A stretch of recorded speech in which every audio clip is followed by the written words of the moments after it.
Je suis la directrice de l'IRA de Lille, Cécile Paranut, et je suis très heureuse de pouvoir vous dire quelques mots d'accueil dans le cadre de cette 4e séquence du parcours de formation vers l'égalité professionnelle, oser réaliser vos ambitions et booster votre carrière. Alors ce 4e module comprend un temps fort avec le témoignage d'une femme inspirante et je remercie sincèrement Coralie Cuif d'avoir accepté notre invitation et de venir témoigner aujourd'hui avec nos stagiaires. Bonjour, je suis Isabelle Bonnet-Muret, réalisatrice et formatrice engagée sur le thème de l'égalité professionnelle. Aujourd'hui, j'ai la chance d'animer le parcours égalité mis en place par l'Institut régional d'administration de Lille et la PFRH d'Île-de-France. Ce parcours a pour objectif de promouvoir l'égalité professionnelle entre les femmes et les hommes, en particulier dans la fonction publique, mais plus largement dans la société. Avec d'autres intervenants, j'accompagne, durant plusieurs mois, 9 femmes cadres de la région Île-de-France dans leur projet d'évolution professionnelle. Cette formation en long cours, c'est une aventure professionnelle mais aussi humaine, où les participantes se nourrissent les unes des autres grâce à la force du collectif. Et comme j'aime leur lancer des défis ambitieux, ce sont elles qui vont animer cette rencontre consacrée à une femme inspirante de la fonction publique. Et notre invitée est Madame Coralie Cuif, directeur de projet de la direction de la stratégie et de la transformation de l'AP-HP, Assistance publique, Hôpitaux de Paris, que je remercie pour sa présence. Gabrielle Mathieu, chef du pôle offre alimentaire et nutrition à la DRIAF, ministère de l'Agriculture pour la région Île-de-France. Émilie Blévis, chef de bureau à la direction des affaires juridiques à la préfecture de région d'Île-de-France. Donc je vais commencer à présenter votre parcours en quelques mots. Originaire de Nancy, Coralie Cuif est diplômée en droit public de l'Université de Paris 2 Assas et de Sciences Po Paris. Elle intègre ensuite l'école des hautes études en santé publique. Son parcours professionnel l'amène à s'engager dans tous les domaines de l'hôpital et à des postes à haute responsabilité, aussi bien en établissement qu'en fédération. Après plus de 10 ans auprès des établissements privés non lucratifs, où ses succès ont été nombreux, élaboration et pilotage des projets stratégiques, développement national et international, modernisation de la gestion des ressources humaines, elle est appelée à la Cour des comptes. Elle y mène des enquêtes et contrôles dans le champ sanitaire, ainsi que dans les champs de la psychiatrie et de la médecine, en passant par la chirurgie et l'obstétrique. En janvier 2022, Coralie Cuif rejoint la cellule de crise de l'AP-HP avant d'être nommée directeur de projet à la direction de la stratégie et de la transformation. Directeur d'hôpital expérimenté dans le secteur public et privé associatif, Coralie Cuif a développé une vision stratégique de la santé et de la protection sociale. Elle acquiert un goût prononcé pour l'opérationnel sur ses diverses fonctions d'encadrement. Elle attache par ailleurs une grande importance aux engagements associatifs. Madame Cuif est en effet bénévole dans l'association Force Femmes qui accompagne les femmes de plus de 45 ans vers le retour à l'emploi. Son implication professionnelle dans le champ citoyen se prolonge également via l'enseignement. Au-delà de son parcours professionnel brillant, Coralie Cuif est avant tout une femme de conviction qui sait transmettre son goût de l'engagement et de l'entraide. Elle accompagne et écoute activement les personnes qui l'entourent. Merci à toutes les deux pour cette présentation. Madame Cuif, j'ai une première question à vous poser. Pourquoi souhaitez-vous qu'on vous appelle directeur plutôt que directrice ? Y a-t-il des codes masculins à respecter pour s'imposer dans le monde du travail ? Bonjour à tous, je suis tout à fait honorée d'être parmi vous et ravie de pouvoir échanger et sur mon parcours qui est, je ne sais pas s'il est brillant, mais en tout cas j'espère qu'on pourra en discuter et qui témoigne de passerelles qui sont possibles et de différentes opportunités qu'on peut saisir.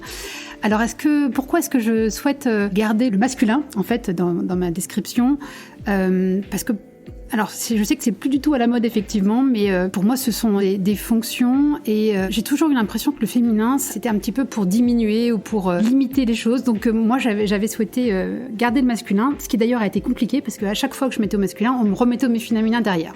Donc, finalement, je sais pas si c'est très essentiel, mais en tout cas, moi, je continue à garder le masculin.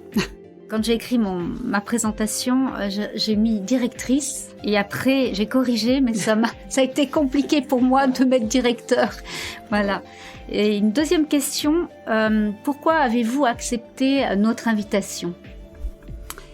J'ai eu la chance quand j'ai commencé de croiser des directeurs qui m'ont guidée, qui m'ont accompagnée, qui m'ont montré une façon d'exercer les fonctions. Et je crois que j'ai envie maintenant de contribuer à accompagner également des jeunes, des très jeunes, des femmes en recherche d'emploi, des collaborateurs. Et c'est vraiment de pouvoir échanger, témoigner sur ce que j'ai fait, sur les choix que j'ai faits, les bonnes décisions peut-être ou les moins bonnes. Et donc c'est l'envie d'échanger et de contribuer au débat, aux réflexions. Et comme je ne considère pas que j'ai un parcours particulièrement brillant et inspirant, je me dis que c'est peut-être plus facile de s'identifier à ce que j'ai fait qu'à quelqu'un qui aurait fait un truc, un parcours ou quelque chose de très impressionnant où on se dirait ça c'est pas pour moi effectivement. Les participantes, si vous avez envie de réagir sur ce que Madame Cuif vient de dire, notamment sur le fait que le féminin, vous aviez l'impression que ça diminuait la fonction, ça c'est quand même c'est quand même intéressant d'entendre ça de la part d'une femme. Ça me pose question, je sais pas ce que vous en pensez, mais en tout cas, est-ce qu'aujourd'hui vous pensez encore ça, que le féminin diminue la fonction ? C'est vrai que c'est ce que je pensais il y a à peu près 20 ans. Je pense que les choses ont beaucoup changé depuis et que je pense que c'est vraiment pas essentiel et que, en revanche, je pense que chacun pourrait faire ce qu'il souhaite en fait, pourrait s'appeler directeur, directrice. Ce qui me paraît important, c'est de pouvoir choisir en fait. Bonjour, Sandrine Iragaba, chef adjointe au Centre des services partagés régional, plateforme Chorus, au sein de la préfecture de la région Île-de-France. Stéphanie Legagne, responsable de la communication à la préfecture de région Île-de-France. Tenez dans un premier temps remercier les collègues pour cette présentation de votre parcours, une présentation plutôt très riche et complète, qui a par ailleurs suscité un certain nombre de questions, notamment pour ma part. Je souhaiterais savoir, on constate que vous avez un parcours fléché vers la fonction publique et hospitalière. Quel est le fil qui a guidé vos choix professionnels ? Alors ça, c'est une question intéressante et compliquée. Si je regarde un peu en arrière, en fait, ce parcours, c'est le résultat d'opportunités professionnelles suite à des rencontres et puis un peu de choix délibérés quand même, avec pour point commun la volonté d'apprendre, de continuer à découvrir d'autres domaines, à élargir mes domaines d'intérêt et de compétences et de contribuer aussi à faire évoluer les choses, à apporter ma pierre dans l'édifice. L'essentiel pour moi, c'était de trouver du sens dans mon action, d'avoir de l'autonomie, des responsabilités et puis de pouvoir un peu voir le résultat de mes actions. Et donc ça a été le cas dans toutes mes fonctions. Pour prendre un exemple personnel, en fait, je suis issue d'une famille de profession libérale. Aucun fonctionnaire dans ma famille. Très tôt, pourtant, j'ai eu envie de servir une cause, m'engager dans le service public. J'ai passé Sciences Po. Ensuite, service public. Alors, ce que je voulais, c'était l'ENA. Donc, j'ai passé le concours de l'ENA et pour m'entraîner, j'ai passé le concours de directeur d'hôpital. Donc, c'était absolument pas une vocation. Vous avez deviné que je n'ai pas eu l'ENA et que j'ai eu le concours de directeur d'hôpital. Et finalement, avec une famille de médecins, profession libérale partout, est-ce que c'était vraiment un hasard ? En tout cas, moi, je voulais l'ENA parce que c'était pour moi la possibilité d'avoir accès à des carrières et des postes très variés. Et finalement, avec un peu plus de 20 ans après, je me dis que finalement, même la fonction publique hospitalière permet d'avoir accès à des postes assez divers en termes de positionnement, de taille d'équipe, de secteur. Donc ça permet quand même de bouger et de faire beaucoup plus de choses que je l'imaginais. Donc je ne regrette pas du tout. Au fil de ces opportunités et de ces choix finalement qui deviennent de vrais choix délibérés, est-ce que vous diriez que vous aviez un plan de carrière ? Absolument pas. Premier stage au sein de l'assistance publique hôpitaux de Paris. Je m'entends très bon maître de stage, je m'entends très bien avec le directeur qui est quelqu'un d'extrêmement bienveillant, qui me fait tout de suite confiance, qui m'envoie sur une mission au bout de 2 mois de stage, quand j'étais élève directeur à Sarajevo avec la Banque mondiale, avec l'OMS, à représenter la PHP, qui me fait intervenir dans différents lieux, donc excellente relation. Et ensuite, un nouveau directeur, je participe à un groupe de travail, je rejoins une fédération parce que je participe à un groupe de travail et qu'on me propose de la rejoindre. Et puis, le premier directeur, Monsieur Dupuis, qui était quelqu'un qui était pourtant très réservé, très, très distant, qui faisait un peu peur à tout le monde, qui n'était pas l'homme le plus chaleureux de la Terre, me demande de le rejoindre pour exercer des fonctions de secrétaire général de la fédération qu'il vient de rejoindre, donc une fédération des établissements hospitaliers, d'aide à la personne privés non lucratifs. Donc un champ complètement différent. Je dois être DRH, je ne connais absolument rien en droit du travail. Je dois garder des fonctions internationales et puis au fur et à mesure, une nouvelle mission arrive. Donc voilà, donc pas de plan de carrière et à chaque fois, je saisis des opportunités. J'ai un petit peu peur en me disant mais pourquoi moi ? Enfin, je suis un petit peu jeune, je vais pas y arriver, je connais pas, mais voilà, on me fait confiance et donc je me dis faut que j'en sois digne. Donc c'est que je dois pouvoir y arriver et je vais y arriver. Donc avec le travail, avec l'engagement, avec la confiance, ça a marché. Merci beaucoup pour cet éclairage. On sent dans votre discours donc que vous avez su saisir des opportunités, y compris à l'international. Cependant, quand on lit votre CV, on se rend compte que vous avez un parcours très francilien. Est-ce que c'est un choix personnel, professionnel ? Effectivement, un choix à la fois personnel et professionnel. Pour des raisons familiales. J'étais effectivement originaire de Nancy, on s'est établi à Paris. Donc j'aime vivre à Paris, j'aime travailler à Paris et j'aime bien avoir effectivement la possibilité de faire d'avoir des mobilités mais plutôt courtes, c'est-à-dire des déplacements en province, des déplacements en Europe, à l'international aussi, avec un point d'ancrage sur Paris. Donc effectivement, j'ai eu des propositions, des opportunités en province auxquelles je n'ai pas souhaité donner suite parce que je me plaisais bien à Paris. Enfin, moi, j'ai une petite question concernant la prochaine étape. Quelle est la prochaine étape de votre carrière ? Alors ça va être un petit peu difficile parce qu'effectivement, je n'ai toujours pas plus de plan de carrière qu'au départ. Et comme vous venez de le dire, j'ai rejoint la PHP depuis le début de l'année, mes nouvelles fonctions depuis bientôt 4 mois. Donc là, pour l'instant, je considère que j'ai encore beaucoup de choses à découvrir, à apprendre, pas mal de challenges. La PHP, c'est très très gros, 100 000 agents. 39 hôpitaux, une très belle maison avec beaucoup de challenges. La crise sanitaire a ouvert à la fois des opportunités de changement et puis également a mis le doigt sur des difficultés. Donc il y a beaucoup de choses à faire. Et comme justement j'aime réfléchir, j'aime contribuer et faire évoluer les structures, je pense que j'ai encore des actions à mener au sein de cette assistance publique Hôpitaux de Paris. Et pour la suite, je verrai. J'essaierai de saisir les opportunités qui se présenteront. Du coup, je vais poser peut-être la question piège, mais comment vous vous envisagez dans 5 ans, dans 10 ans, à la toute fin de votre carrière ? Ah oui, effectivement. C'est une question piège, effectivement. J'ai envie de continuer à faire des choses qui m'apportent à moi et qui apportent aux autres aussi.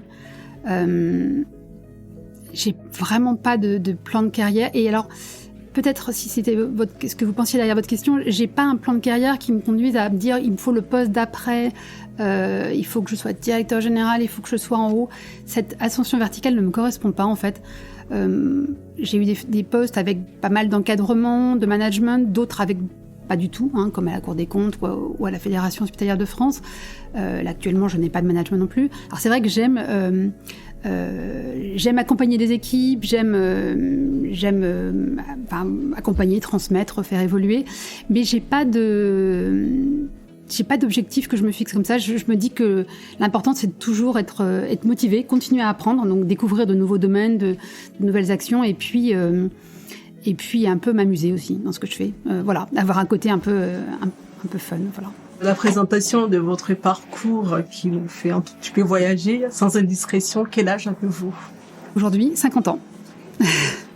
D'après vous, est-ce plus difficile d'évoluer passé un certain cas ? Parce que vous m'avez dit que vous avez 50 ans. Oui, je pense que oui.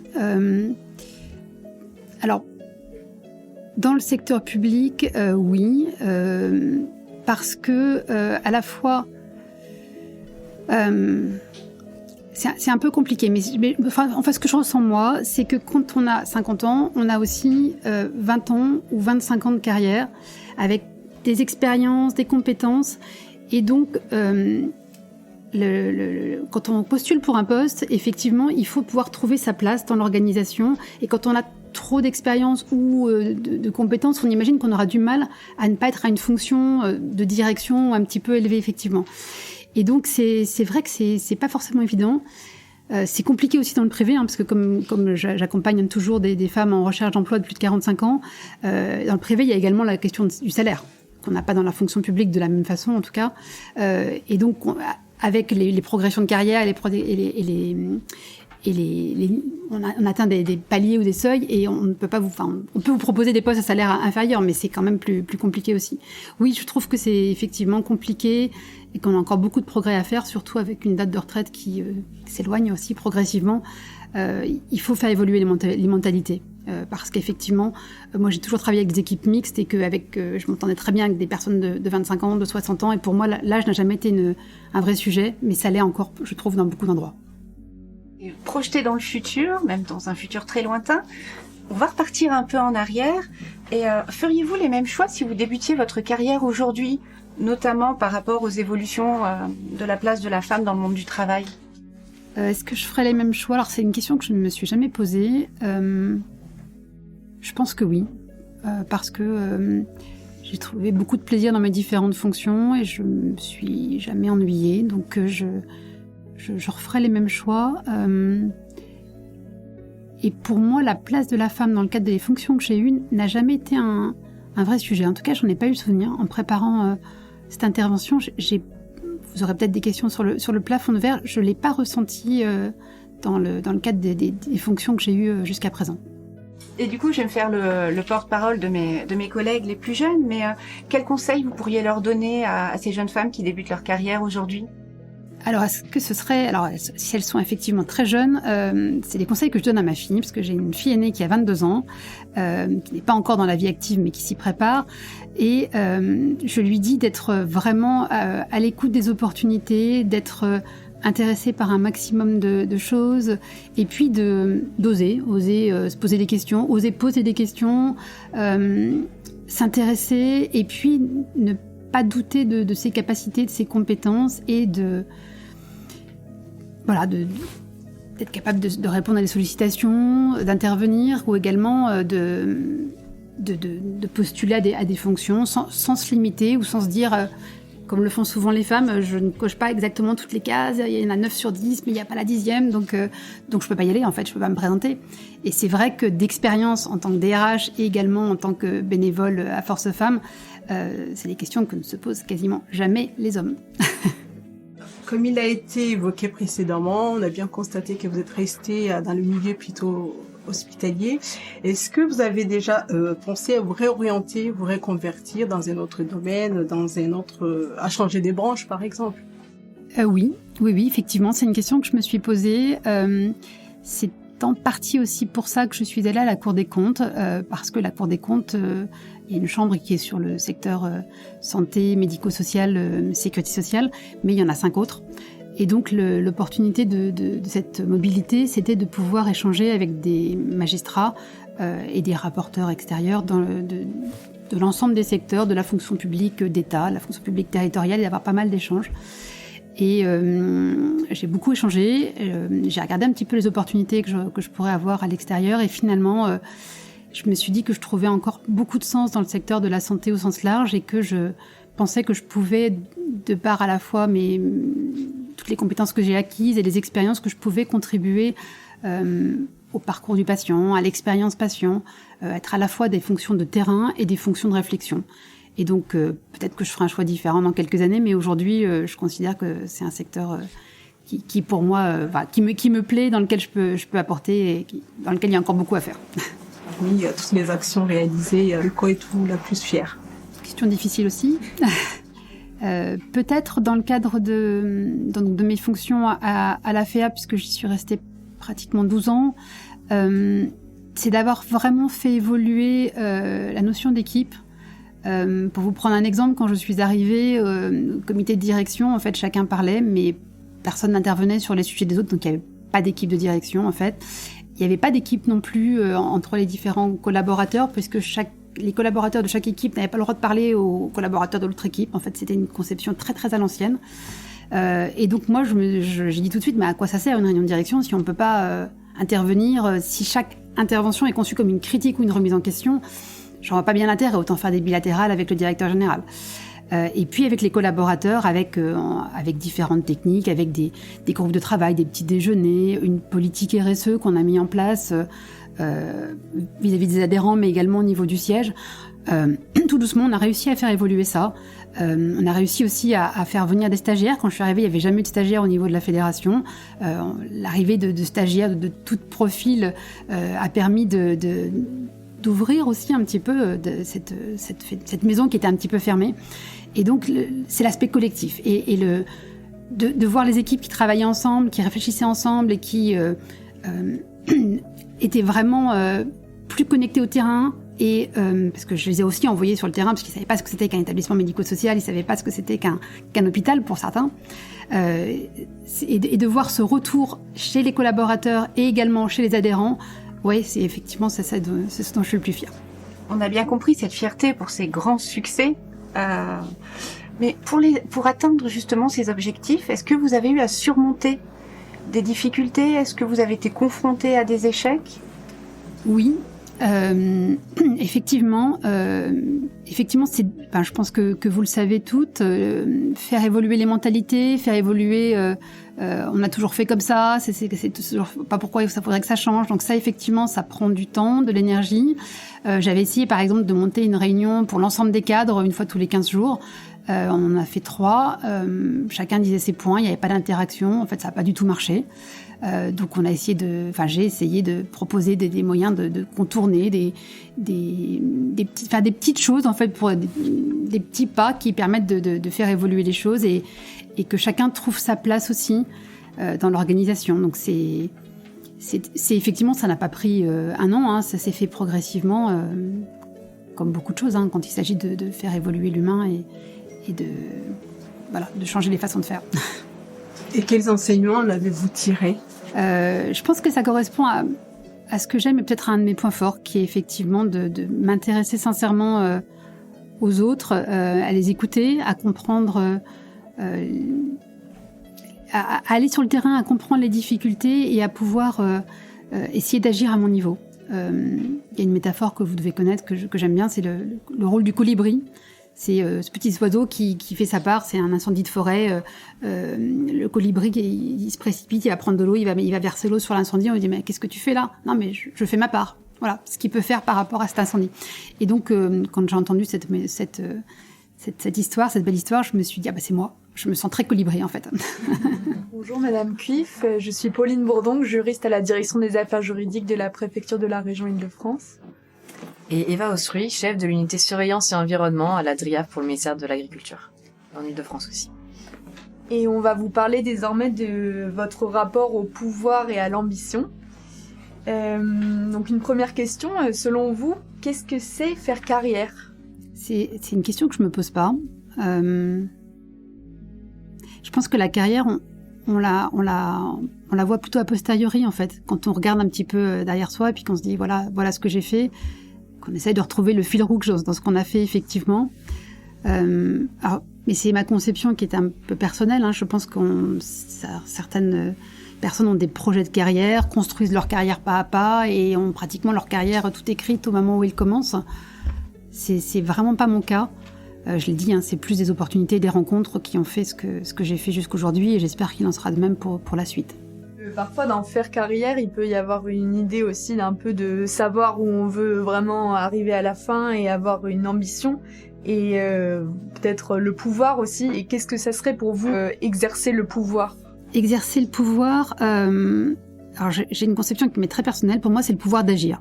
C'est d'avoir la capacité de faire avancer les choses, d'être utile et de voir l'impact de ce que je fais. C'est pas le pouvoir au sens pouvoir isolé, un petit peu autoritaire, un peu solitaire. Ça, c'est une conception qui ne me correspond pas du tout. Moi, j'aime vraiment travailler en équipe. J'ai relu récemment une citation, je ne sais pas si vous la connaissez, j'avais envie de vous la partager ce matin, donc je l'ai notée sur mon papier. Le problème de ceux qui n'aiment pas le pouvoir, c'est qu'ils le laissent à des personnes qui en sont bien moins dignes. Et en fait, c'est une phrase, une citation de Joseph de Maistre, mais en fait, elle correspond à quelque chose que je pressentais, mais que je n'aurais jamais formulé aussi bien, et qui fait réfléchir justement à votre question sur le pouvoir. C'est effectivement, et c'est souvent des femmes, effectivement, qui se voient très bien dans des fonctions d'adjoint, et qui laissent d'autres prendre les fonctions de pouvoir, de directeur général ou de directeur, Et finalement, peut-être qu'ils en étaient moins capables ou moins dignes, effectivement. Donc ça doit nous faire réfléchir toutes sur cette question, et moi la première avec vous. Donc, du coup, par rapport à ces notions de pouvoir, Pauline a aussi évoqué l'ambition. Est-ce qu'on a le droit d'avoir de l'ambition quand on est une femme ? Quelle est votre définition, du coup, de cette ambition-là aussi ? Oui, bien sûr. Alors ça, je vois pas pourquoi des femmes ne pourraient pas avoir de l'ambition, effectivement. Après, l'ambition, c'est un peu comme le pouvoir. Il y a des définitions très différentes. C'est l'ambition de réussir, mais de réussir sa vie professionnelle, de réussir sa vie. C'est de pouvoir faire changer les choses, mais à quel niveau ? Quel est le bon niveau pour être bien dans ce qu'on fait et pouvoir se sentir utile et faire bouger les choses ? Est-ce que c'est un niveau où on apparaît tout en haut d'un organigramme ? Est-ce que c'est un niveau où réellement on fait bouger les choses ? C'est vrai que les femmes ont plus tendance à vouloir être dans l'action et dans le faire que dans le faire savoir ou dans la communication forcément de ce qui se fait. Il y a évidemment des différences, hein. Mais pour moi, encore une fois, l'ambition, c'est vraiment l'ambition d'être en adéquation avec mes valeurs, avec mes convictions et d'être utile là où je suis, quel que soit l'endroit. Vous venez d'évoquer le fait que vous avez un rapport à l'ambition qui est d'être utile aux autres. Et est-ce que ce rapport-là, il a évolué au cours de votre carrière ou ça a vraiment été quelque chose, même s'il n'y a pas eu vraiment de fil rouge, est-ce que ça a été toujours pour vous important d'être à votre place et que c'était ça vraiment votre ambition qui a animé vos choix professionnels et votre parcours ? Oui, c'est effectivement ça. Ça, je crois que c'était vraiment un point commun depuis le départ, de trouver ma voie. Sachant que chez moi, la voie, c'est les deux termes, hein, c'est la voie, c'est sa place, son chemin, mais également trouver ma voie, c'est aussi, comme je le fais aujourd'hui, de prendre la parole. Et c'est vrai que j'ai toujours eu tendance dans ma carrière à laisser d'autres prendre la parole à ma place, soit parce qu'ils étaient au-dessus, soit parce que c'était des collaborateurs et que j'essayais de les accompagner pour les mettre davantage en visibilité. J'ai toujours une tendance à plutôt laisser parler les autres ou les faire parler, c'est plus ma conception. Donc cette thématique de laisser les autres prendre la parole à votre place, elle est peut-être un peu liée aussi à la confiance en soi. Qu'est-ce que c'est la confiance en soi pour vous ?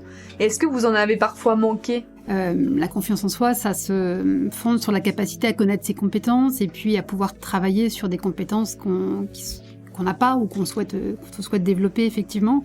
Effectivement, c'est pas ma qualité première. Je reste encore assez dépendante aujourd'hui du regard de l'autre et de la confiance effectivement qu'on me fait, qui me permet de donner le meilleur, je pense effectivement. C'est vraiment une dimension essentielle. C'est une dimension pour laquelle j'ai pas mal accompagné à la fois de jeunes et notamment de femmes pour retrouver une confiance en soi. Ça, je pense que j'y arrive pas trop mal, mais alors pour moi, ça marche pas. Et je pose une question, comment, en rebondissant sur ce que vous disiez, comment on peut s'affranchir finalement du regard des autres qui semble être parfois un frein, peut-être davantage quand on est jeune, mais vous dites que ça vous empêche toujours un peu. Alors je pense que c'est une compétence et que c'est une compétence qui se travaille effectivement.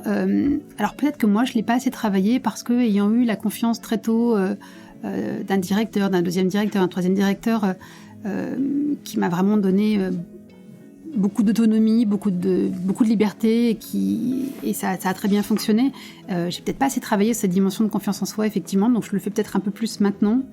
Parce que c'est pas uniquement, je crois, parce qu'on vous donne un poste que automatiquement, le jour où vous prenez votre poste, vous vous sentez avoir toutes les clés et complètement à l'aise. On reviendra peut-être sur des questions de doute. C'est vrai que c'est aussi des questions qu'on a lors d'une prise de poste ou à certains moments clés de sa carrière, effectivement. Vous direz quand même que le rapport à votre confiance en vous, elle a quand même évolué au fil de votre carrière. Vous l'avez quand même développée. Je l'ai développée, effectivement. Après, c'est peut-être jamais complètement acquis non plus. C'est-à-dire qu'on peut avoir des difficultés professionnelles ou des obstacles sur sa route qui font qu'on peut se dire finalement j'étais très à l'aise dans un cadre particulier et c'est peut-être complètement différent dans un cadre qui est différent, qui est peut-être moins bienveillant, qui correspond moins à ce qu'on est ou à ce qu'on aime faire. Et vous évoquiez tout à l'heure les conseils que vous donnez à votre fille. Quels conseils vous donneriez aux femmes qui doutent parfois de leurs capacités, puisque vous disiez que vous dites à votre fille de pas douter de ses capacités, de pas s'auto-censurer. quels seraient ces conseils? Premier conseil, peut-être déjà, c'est que la confiance en soi, finalement, on est assez nombreux à ne pas l'avoir complètement ou ne pas l'avoir, ou ne pas être complètement à l'aise par rapport à ça. Et donc, c'est pour moi vraiment une compétence qui se travaille et comme d'autres compétences, on doit y travailler effectivement.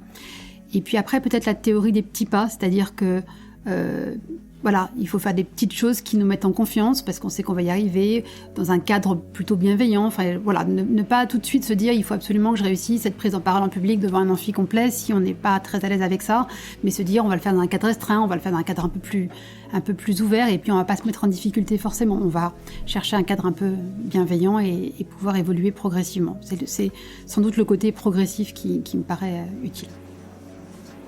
Marion de Toc, adjointe de la mission ville à la préfecture de région Île-de-France.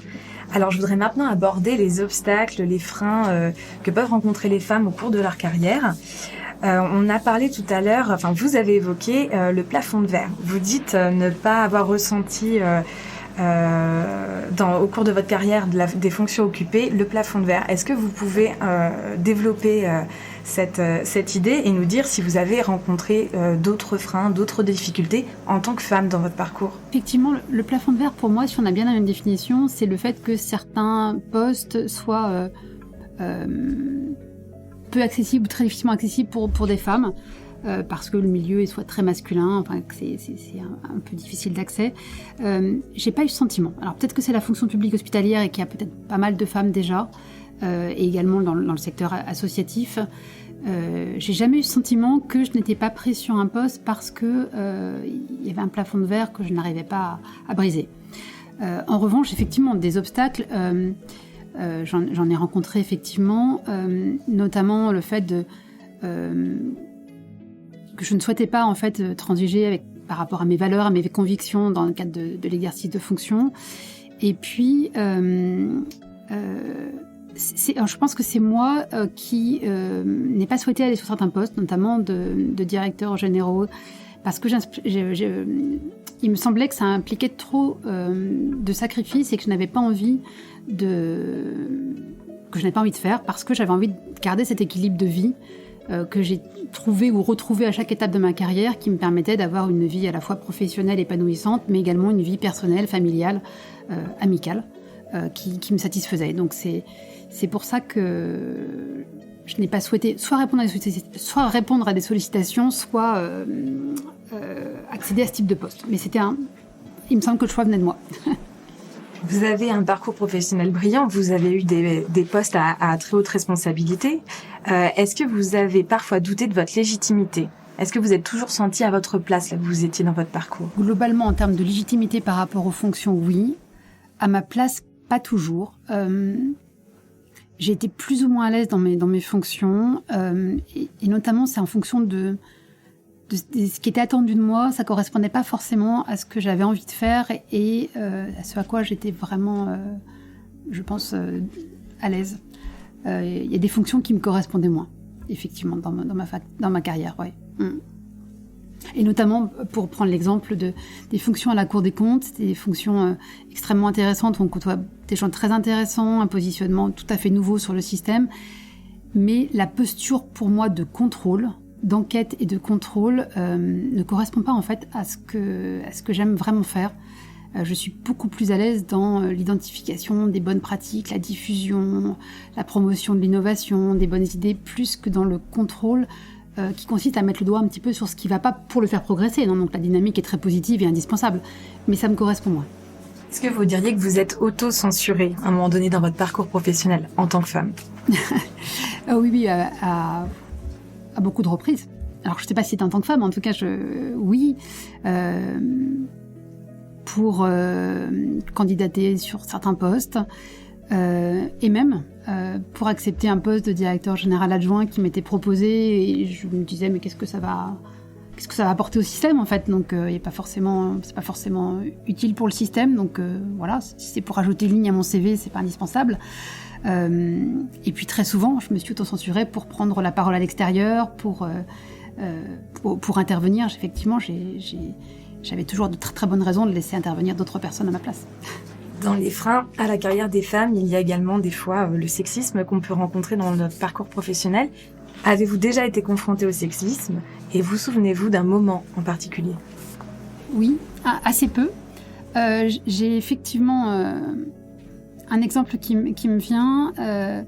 C'était un chasseur de tête qui m'a appelé pour un poste de directeur général d'une association, une très belle association. On se connaissait et il me dit en fin d'entretien, ah oui, j'ai oublié de vous dire, j'ai présenté 3 candidats au directeur général. Il m'a fait remarquer que c'était 3 hommes et donc c'est pour ça que je vous appelle. Voilà, autant vous dire que je me suis présentée et que je n'ai pas été retenue. Mais voilà, j'ai trouvé ça assez incroyable, c'était il y a 4-5 ans, de pouvoir... Enfin, quel était le besoin de le dire et de l'ajouter, effectivement. Après, c'est vrai que dans mes fonctions, j'ai eu, au début de carrière, j'avais un président qui faisait des réunions de direction qui commençaient à 19h et ça s'arrêtait à 21h. Et à chaque fois que ça s'arrêtait à 21h, il disait on va s'arrêter maintenant pour laisser ces dames retourner à leur famille. Et donc, à chaque fois, il avait besoin de le dire. Et moi, je me disais, mais de toute façon, à cette heure-là, les enfants, ils ont mangé, ils sont couchés, donc c'est pas la peine de s'arrêter. Mais voilà. 2 exemples concrets. Sylvie Nicolas, responsable adjointe des ressources humaines à la préfecture de région Île-de-France. L'enchaînement est trouvé puisque vous venez juste d'aborder l'aspect vie familiale, vie professionnelle. Ma première question sera celle-là. Avez-vous rencontré des difficultés pour concilier la vie familiale et la vie professionnelle ? Si oui, comment avez-vous réussi à les surmonter ?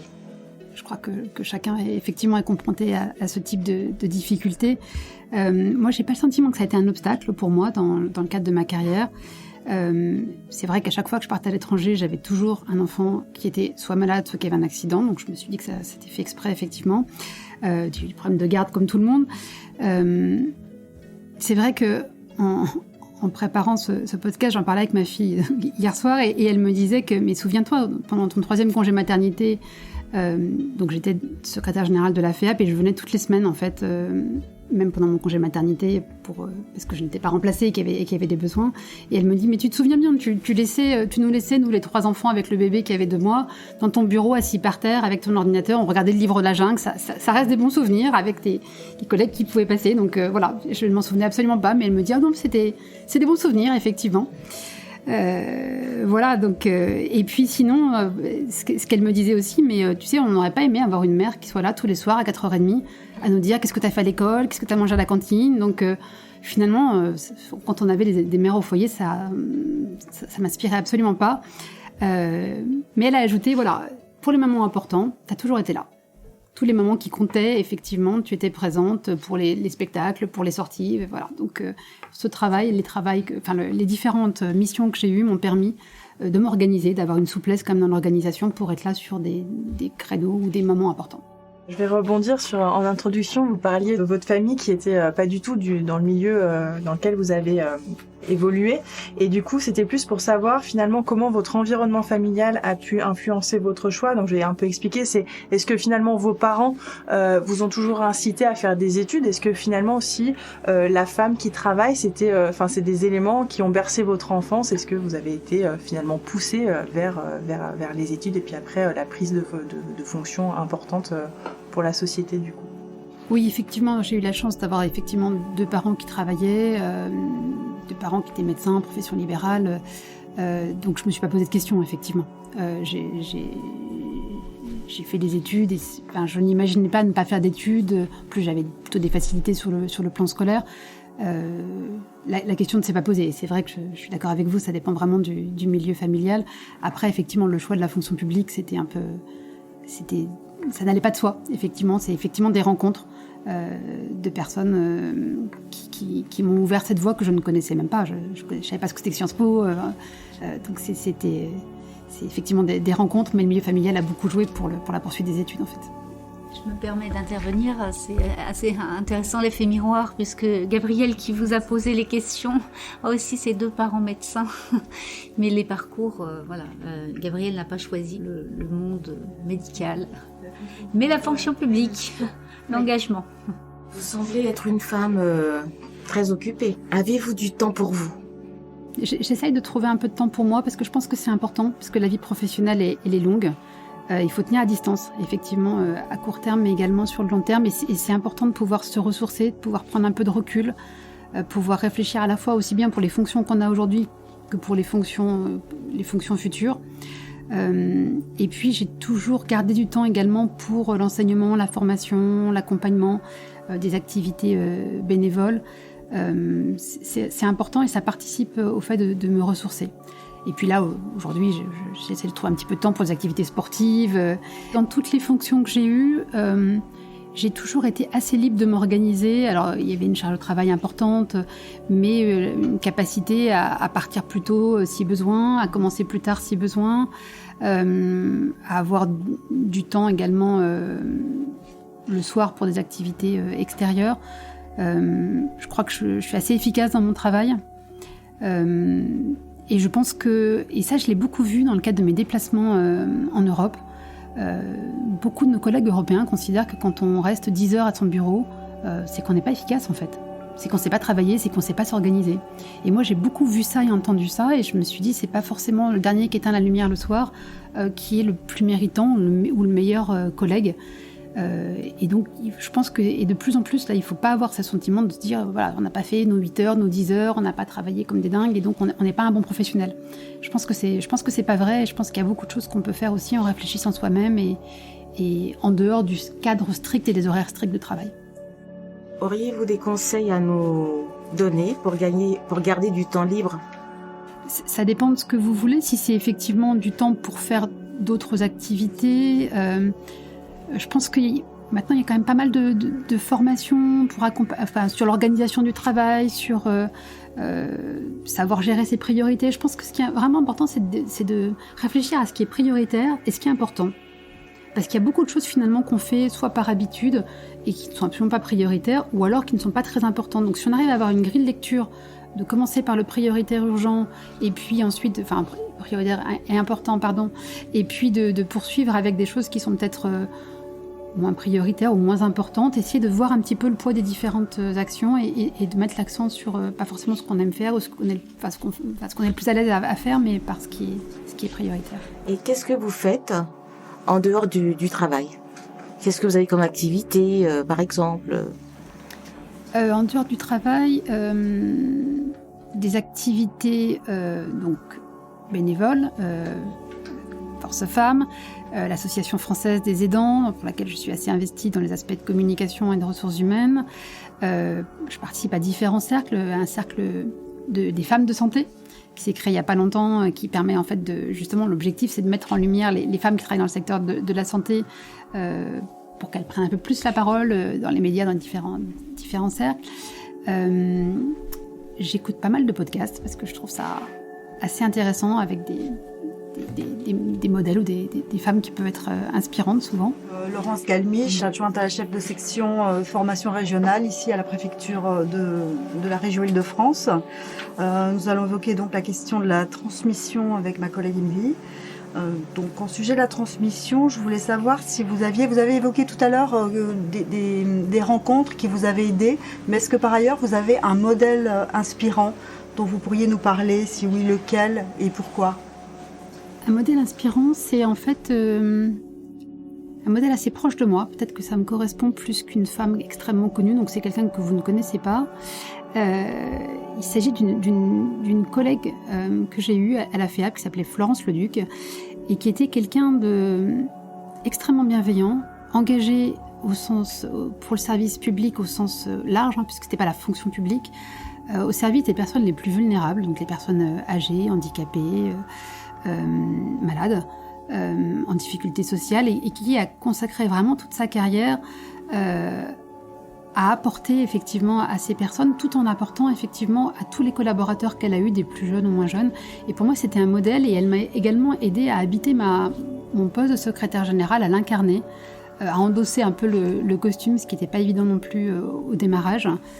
C'était une femme qui n'était pas très grande, et elle me disait qu'elle tenait sa confiance en elle, de sa mère, qui lui avait répété quand elle était jeune, ainsi qu'avec sa sœur, mais mes filles, vous êtes toutes petites, mais personne ne vous arrive à la cheville.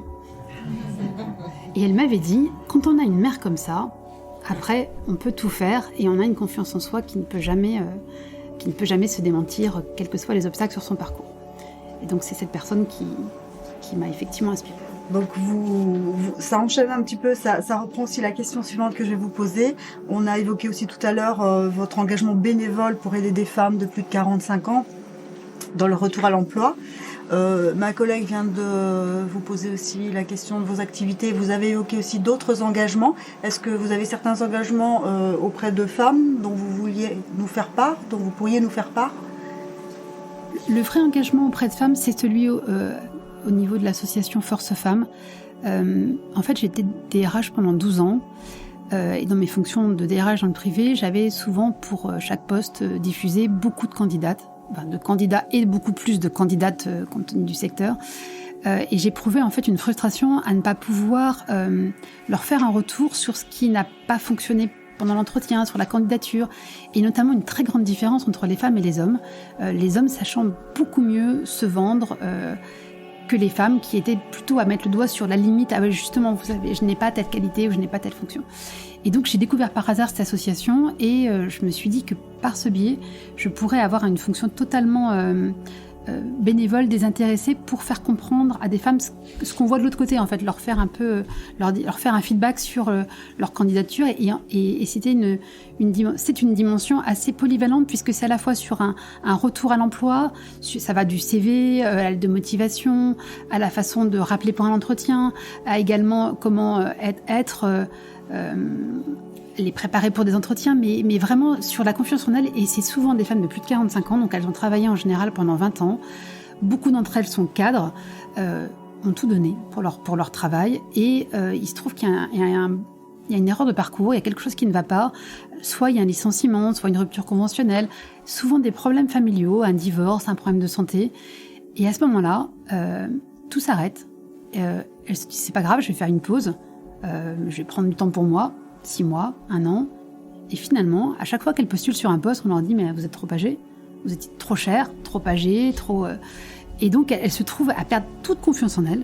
Et des femmes qui pouvaient être directrices marketing, directrices de la communication, se retrouvent à postuler sur un poste d'assistante de direction à mi-temps, en se retrouvant souvent seules, effectivement. Donc, j'ai vraiment perçu à quel point elles étaient mal, vraiment mal. Et voilà, et donc là aussi, j'ai eu l'impression de pouvoir contribuer, de les aider, sans jugement, sans pression, sans volonté de performance, de les écouter. Ça pouvait durer longtemps, la phase d'écoute, et après, tout doucement, d'essayer de les accompagner dans leur recherche d'emploi.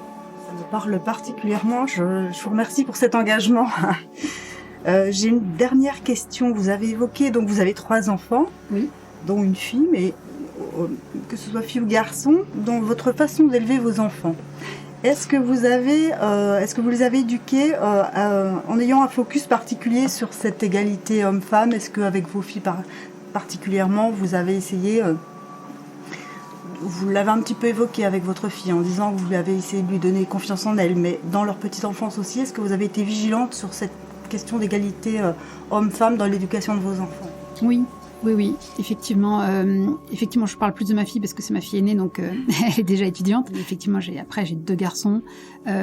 J'ai pas fait de différence en fait, je crois pas en tout cas, sur la façon je les ai vraiment élevés de la même façon par rapport aux questions scolaires, aux questions des tâches ménagères, tous ces aspects-là effectivement. Et pour moi, c'est vraiment très important parce que effectivement, on a un rôle important en tant que parents pour transmettre, pour accompagner et pour faire des futurs adultes et professionnels de demain.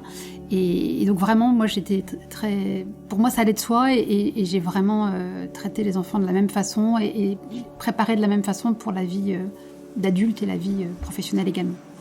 Pour en revenir à l'aide que vous apportez aux femmes, je voulais vous demander quels conseils donneriez-vous aux femmes pour s'épanouir et se développer dans leur travail et dans leur parcours professionnel ? Je pense qu'il faut faire ce qu'on aime en fait. Il faut faire ce qu'on aime, ce qu'on a envie.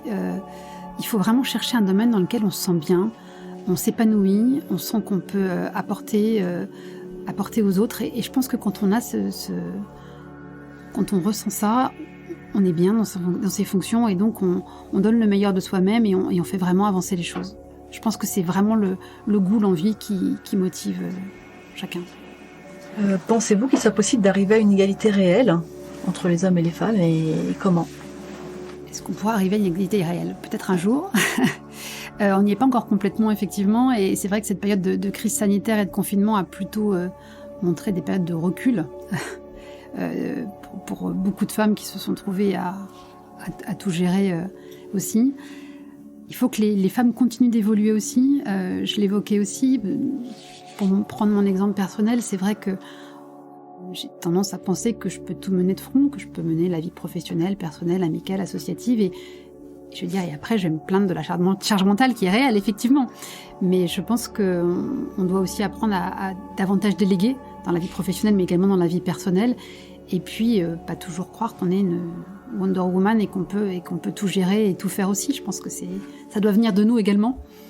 Mais effectivement, je suis plutôt pour la théorie des petits pas, là aussi, d'avancer. Les acquis ne sont jamais complètement acquis et il faut continuer à ce que chacune fasse avancer les choses, mais chacun aussi, puisque les hommes contribuent aussi, certains en tout cas, à faire avancer la cause des femmes et davantage d'égalité dans la vie professionnelle. Pour en revenir à la fonction publique, si vous aviez une baguette magique, que changeriez-vous en priorité dans la fonction publique ? Je changerais peut-être... c'est un peu compliqué parce que c'est une question d'état d'esprit. Je trouve qu'il y a une grande évolution chez les jeunes fonctionnaires qui arrivent par rapport aux fonctionnaires qui sont un peu plus anciens. Malheureusement, ce sont souvent les plus anciens qui sont chefs de direction avec une conception assez à l'ancienne. Et j'aimerais pouvoir promouvoir davantage d'expérimentation, d'innovation, de nouvelles façons de faire. Et je pense que les jeunes générations ont tout à fait ça en tête et qu'il y a beaucoup de points communs d'ailleurs avec le secteur privé. Donc c'est vraiment de permettre à des jeunes d'avoir plus de place et de pouvoir davantage s'exprimer et faire évoluer le système. Et ne pas attendre dans 10 ans, dans 20 ans, dans 30 ans quand il y aura eu un changement de génération complet. Il y a pas mal d'associations, moi j'en suis une qui s'appelle les transformateurs, mais c'est dans le secteur hospitalier, donc c'est fonction publique et secteur privé également. Je vois qu'il y a des initiatives qui existent aussi dans la fonction publique, que j'ai entendu profil public, donc qui vraiment s'inspirent du privé ou d'autres expériences pour pouvoir ouvrir un peu les choses, test and learn, voilà, comment innover et voire hacker le système de la fonction publique, puisqu'il y a les hackers publics qui existent aussi. Je pense que c'est ça que j'essaierai de changer. Comme je disais tout à l'heure, vous êtes là je l'affirme, vous êtes une femme très débordée et votre agenda doit être vraiment très occupé, qui vous permet d'avancer comme ça pour votre carrière, qui vous permet d'occuper le poste que vous avez actuellement. Vous avez élevé 3 enfants, vous avez un parcours brillant, donc il y a quand même, vous avez une aide familiale, quelqu'un qui vous soutient, qui vous accompagne. Mon mari, effectivement, est assez présent et sait s'organiser aussi auprès des enfants. C'est vrai que mes enfants ont grandi maintenant, mais je considère qu'ils ont encore pas mal besoin d'accompagnement. Est-ce que c'est une question d'organisation ? Peut-être de priorité. C'est vrai que quelquefois, même une réunion importante, ça passe après un engagement auprès d'un enfant, un engagement pris à respecter. J'essaye vraiment de faire ce que je vous disais, c'est-à-dire de voir ce qui est prioritaire et là où ma présence va être la plus utile. J'ai envie de poser une question. Est-ce que vous éprouvez parfois de la culpabilité dans vos choix, notamment par rapport à vos enfants ou au contraire par rapport au travail? Quand vous faites un choix peut-être d'aller assister à un événement familial au détriment d'une réunion ou inversement, est-ce que la notion de culpabilité, ça vous parle? Oui, je vous rassure, oui, ça m'arrive bien sûr. Et j'ai des exemples de journées de travail non-stop. Et au moment où je repars et je franchis la porte de chez moi, je me rappelle de tout ce que je devais faire sur le plan personnel et tout me revient à l'esprit, mais j'ai complètement oublié. Effectivement, il y a cette heure-là, de toute façon, on ne peut plus rien faire. Et je me suis dit, mince, j'ai oublié tout ce que j'avais à faire sur le plan personnel, effectivement. Donc, effectivement, oui, ça m'arrive. Voilà, quelquefois, il y a des endroits où on peut pas être à 2 endroits en même temps. Donc, j'essaye de choisir, comme je vous le disais, en termes de priorité. Est-ce que c'est la bonne? Je ne sais pas, mais en tout cas, il faut faire des choix. Pour rebondir sur cette question de priorité, est-ce que finalement vous avez réussi à dire voilà, je pose mes priorités et je fais des choix à partir d'un certain niveau dans votre carrière? C'est-à-dire, est-ce que, on va dire, vous êtes simple chargé de mission, est-ce que c'est plus difficile de dire ce soir, je sais pas, j'ai le spectacle de danse de ma fille, il faut que je parte, ou est-ce que c'est plus simple, entre guillemets, une fois qu'on a atteint un certain niveau sur l'échelle d'une structure, quelle qu'elle soit? Je pense que ça dépend de la personne avec laquelle on travaille. Encore une fois, moi j'ai eu beaucoup de chance. J'ai vraiment commencé ma carrière avec quelqu'un de très ouvert et de très humain. Ce qui est important pour moi, c'est la loyauté aussi, la sincérité. C'est-à-dire que moi, je l'ai toujours fait aussi avec mes équipes et mes collaborateurs. J'aime la relation de confiance, c'est important pour moi. Et après, si chacun a quelque chose et qu'il le dit sincèrement, et qu'il dit voilà, c'est important, pour moi, ça va de soi en fait. Et j'ai eu la chance de tomber sur des personnes comme ça, et j'ai été comme ça moi aussi avec mes équipes, en les laissant être présents là où c'était important pour eux à ces moments-là. Juste avant de conclure, il y a une piste que j'aimerais creuser parce qu'on avait échangé ensemble par téléphone. Est-ce que pour vous, c'est difficile de valoriser votre propre parcours par rapport à vos équipes? J'avais entendu que vous aimiez bien mettre en avant vos équipes. Est-ce que pour vous, il y a encore un axe de progrès donc à travailler sur votre valorisation? Oui, c'est vrai qu'en vous écoutant au début, en me qualifiant de personne inspirante, effectivement, ça me fait plaisir. Mais c'est vrai qu'en même temps, je me dis, mais est-ce qu'on parle bien de moi, effectivement? Oui, c'est pas évident. C'est vrai en tout cas, moi, je suis plus dans le faire et faire avancer les choses que le faire savoir et communiquer avec tous les réseaux sociaux ou partout sur les grandes réussites ou les grands succès. Effectivement, pour moi, c'est plutôt des petits succès, des petites réussites qu'on partage en équipe. Et c'est pas je suis vraiment une femme qui aime travailler en équipe et ne pas m'attribuer un succès parce que le succès, c'est jamais ma personne ou ce que j'ai dit ou ce que j'ai fait. C'est vraiment le travail en équipe qui a permis d'avancer. Si vous aviez su aussi pratiquer le faire savoir, est-ce que vous pensez que votre carrière aurait été différente? Oui, elle aurait pu être différente, effectivement. C'est vrai que les fonctions que j'ai eues à 2 reprises de secrétaire général, c'est des fonctions qui sont un peu destinées à ce que tout fonctionne bien, à s'assurer que tout soit coordonné, tout fonctionne bien. Et c'est pas forcément très visible, en tout cas tel que je les ai exercées. Si vous avez déjà organisé des événements, si vous avez déjà organisé... Quand tout se passe bien, c'est normal. C'est quand il y a quelque chose qui se passe pas qu'on en parle, effectivement.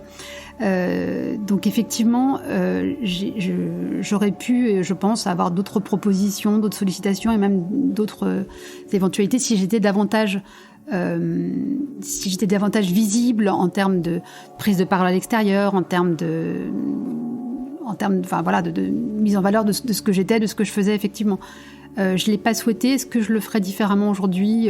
Peut-être un petit peu, quand même. Peut-être que c'est un conseil que je peux vous donner, effectivement, travailler en équipe, pas avoir le culte de la personnalité, mais effectivement ne pas hésiter à dire ce qu'on a fait, à le montrer. Oui, c'est un conseil que je pourrais vous donner, effectivement, de penser à faire savoir également ce que vous faites. Bah du coup, déjà, je pense que je vous remercie en tout cas au nom de toutes les participants pour avoir répondu à nos questions jusqu'ici. Il en reste encore quelques-unes, mais avant ça, je vais essayer de faire un petit résumé un petit peu de ce qu'on peut retenir. Alors n'hésitez pas à nous interrompre si jamais c'est faux ou s'il y a des choses que vous voudriez rajouter. Mais voilà, ce qu'on retient de votre parcours professionnel et ce qui ressort, c'est vraiment que c'est le résultat d'opportunités de rencontres. C'était pas un plan tout écrit à l'avance. Et que ça a été guidé par contre par votre volonté d'apprendre, votre grande envie d'être actrice dans vos postes et de faire évoluer les mentalités. Ça c'est quelque chose qui ressortait beaucoup et aussi de donner du sens à votre travail pour vous-même et aussi pour les autres. Vous n'êtes pas quelqu'un de motivé par l'ascension verticale. C'est pas quelque chose qui vous définit, donc c'est voilà. En tout cas, ce qui ressort, c'est vraiment votre intérêt pour les autres et pour aider. et pour vous engager auprès de vos équipes. Après, dans la partie du rapport au pouvoir et à l'ambition, ce qui était vraiment intéressant, je trouve, c'est que pour vous, la notion de pouvoir, elle n'est pas dans le fait de montrer ou de posséder le pouvoir, mais dans le fait d'agir et de faire avancer les choses. Et là encore, on est dans quelque chose de très dynamique qui est très intéressant et qui va un peu aussi avec la notion d'ambition qu'on a abordée par la suite. Pour vous, ce qui est important, c'est d'être en adéquation avec vos valeurs et d'être à votre place. Oui. Et de faire en sorte que les autres soient à leur place aussi. Oui. Et que c'est du coup c'est pas un rapport au pouvoir à l'ambition péjoratif comme on pourrait l'entendre, assez dur, et ça fait un peu écho à la notion de masculinité dont on parlait au tout début du podcast, sur le fait de voilà, le féminin, est-ce que c'est une diminution de la fonction, le masculin qui est plus en force. Donc en fait il y a cette ambiguïté entre la force, le fait d'être présent et en même temps d'essayer d'être bienveillant avec tout le monde, et c'est quelque chose qui est assez en tout cas qu'on ressent bien, et la notion de confiance en soi aussi, de faire des petits pas, d'être de pas se laisser diminuer par les autres ou par le regard qu'on peut penser que les autres portent sur soi. C'est quelque chose qui n'a pas été vraiment abordé, mais que j'ai l'impression qu'il ressortait pas mal au cours des échanges. On parlait des obstacles à la carrière, donc vous n'avez pas été confronté au plafond de verre, pas directement. Vos obstacles ont été l'importance pour vous de vos convictions et de vos choix personnels, de vos valeurs. Et c'est quelque chose qu'on ressent. Vous avez l'air d'être assez indépendante. Quand on a évoqué après, dans la vie professionnelle et personnelle, les soutiens que vous pouviez avoir, on sent que vous avez besoin de personne en soi pour... Je sais pas. Bah, d'accord, donc peut-être pas. Mais en tout cas, ça s'est ressenti comme... même si vous aviez l'aide de vos directeurs à différents moments de votre vie, on sent que l'équilibre que vous voulez avoir et que vous avez su conserver les beaux moments avec votre famille, et que vous avez su poser votre cadre, poser vos limites, cette force-là, en fait, personne vous l'a donnée, vous l'avez en vous et... J'ai essayé effectivement, mais je dirais pas que j'ai besoin de personne. Effectivement, D'accord. non. Au contraire, je travaille beaucoup en lien avec les autres. En fait, toute seule, j'ai l'impression que vous me donnez un truc à faire toute seule, j'arrive pas à le faire. Hein. Moi, j'ai besoin d'échanger. Donc j'ai l'impression de n'exister et de n'apporter que dans la discussion, dans l'échange, dans la construction. Donc effectivement, et puis. Non, je pense que j'ai eu la chance d'avoir vraiment des directeurs qui étaient très très bien. Je pense que j'aurais beaucoup plus de mal avec quelqu'un qui ne serait pas bienveillant. Et d'ailleurs, j'ai eu à certains moments des changements de direction. Et effectivement, l'état d'esprit était de faire l'inverse de ce qui était fait avant. Et ça a été très compliqué pour moi de trouver ma place et de savoir comment me comporter. Il y a eu des conflits de loyauté, c'était pas si simple. Et du coup, sur les derniers aspects qu'on a abordés, on parlait de temps pour soi. Donc on a bien senti l'importance de l'autonomie, le fait d'être efficace et de gérer ses priorités. C'est vraiment le maître mot, gérer les priorités pour se donner du temps de se ressourcer aussi sur le court terme mais aussi le long terme, parce qu'une carrière c'est assez long et on n'en voit pas forcément la fin. Ouais. Et sur l'aspect de transmission et donc de ces bons conseils que vous nous avez donnés, on a senti l'émotion quand vous parliez des femmes qui rencontraient quand vous parliez des difficultés qu'elles ont à revenir dans le monde du travail après des accidents de parcours, des difficultés rencontrées, et vous parliez aussi de l'importance de faire ce qu'on aime, de se sentir bien et pour pouvoir s'épanouir. C'est vraiment des éléments que je pense qu'on a envie de retenir, qui nous amène du coup à des dernières petites questions. C'est que là, je vous ai présenté un peu le regard que nous on avait pu avoir sur votre parcours. Quel est vous le regard que vous portez sur votre parcours professionnel?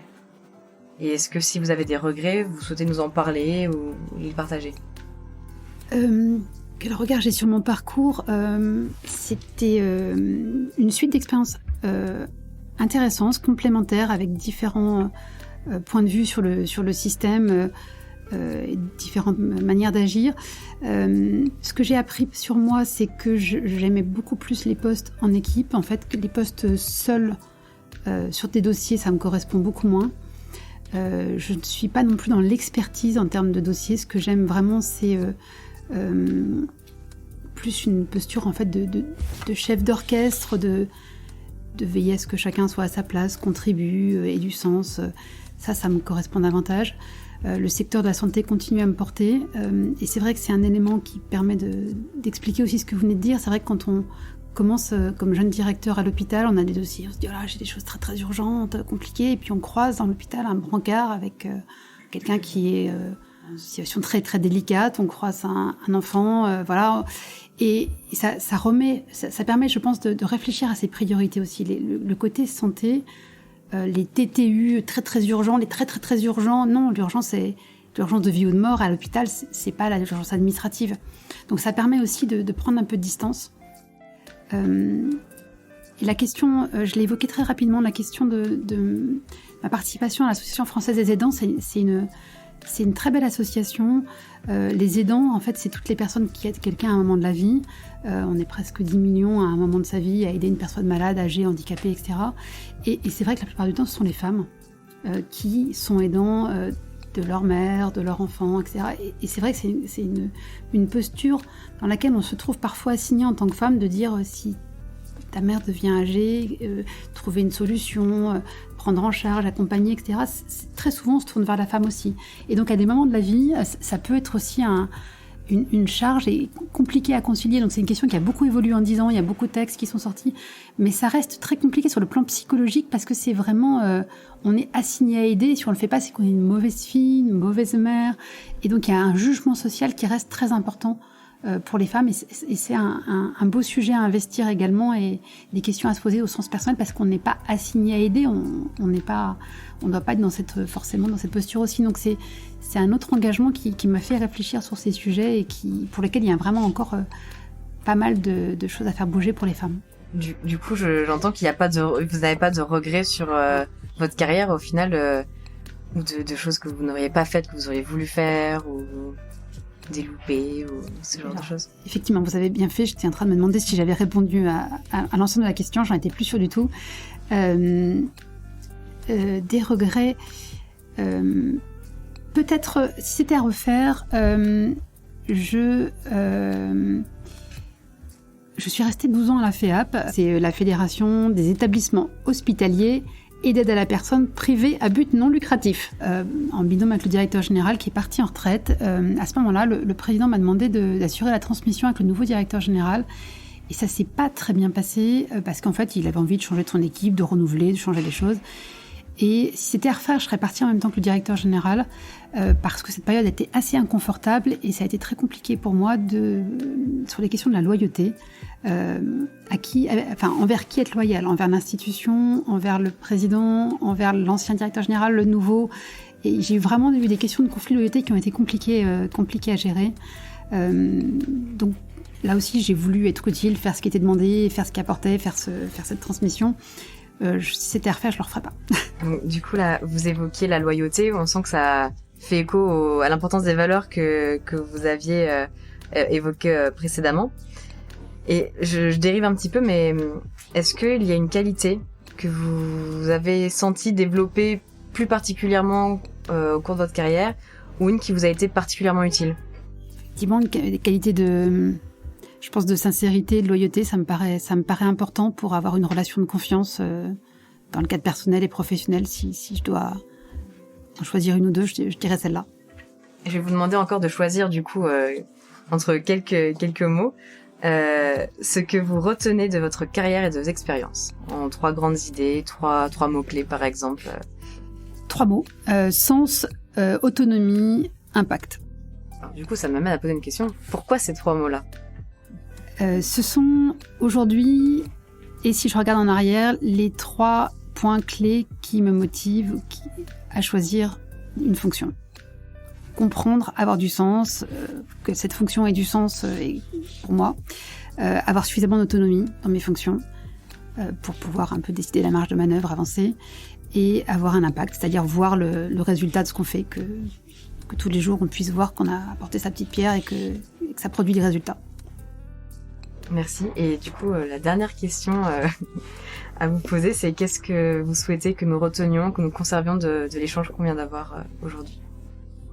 Qu'est-ce qui pourrait vous être utile ? Être à l'écoute des opportunités, pouvoir être à même d'en créer, d'en ouvrir en s'intéressant, en étant dans une posture d'écoute, d'ouverture.